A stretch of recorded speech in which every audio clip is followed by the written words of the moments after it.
Hi friends, இன்றைக்கி நம்ம எங்கே கிளம்பிட்டோன்னு பார்த்தீங்கன்னா காய் வாங்குறதுக்கு தான் கிளம்பிட்டோம். அவரை மட்டும் போக சொன்னால் அவர் என்ன சொல்லிட்டாரு, நீ வாங்கிட்டு வந்த எல்லாத்தையும் குறை சொல்லிகிட்டே இருப்ப, இவ்வளோவான்னு கேட்பேன்னு சொல்லிட்டு என்னையவும் சேர்த்து கூப்பிட்டு கிளம்பிட்டாங்க. அதனால் பார்த்திங்கன்னா நானும் சேர்ந்து காய்கறி வாங்க கிளம்பியாச்சு. ஃபஸ்ட்டு ஒவ்வொரு காய் நாங்கள் போனது பார்த்திங்கன்னா ஈவினிங் டைம். அதனால் காய்கறி ஃபுல்லாக அவ்வளோவா ஃப்ரெஷ்ஷாகவே இருக்காது.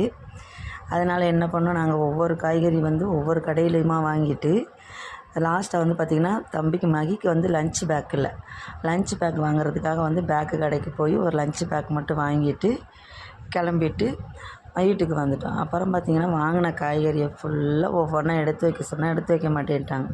நீ என்ன பண்ண, அவங்க எடுத்து வைக்கலைன்னா நம்ம தானே எடுத்து வச்சாகணும்.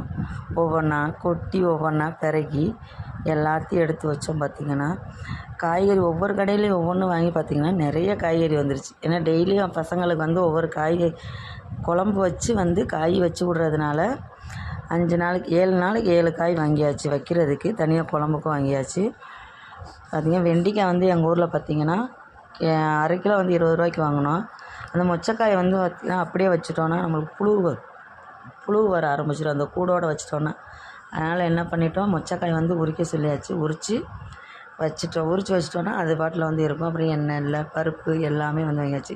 கருவேப்பிலை கொத்தமல்லி ஈவினிங் டைம்னால் காஞ்சி போச்சு. என்ன பண்ண, அப்போ இருக்கிறையாவது வாங்கிட்டு வரணும்ல. கருவேப்பிலை போட்டு குழம்பு வைக்கலன்னா நல்லா இருக்காதே.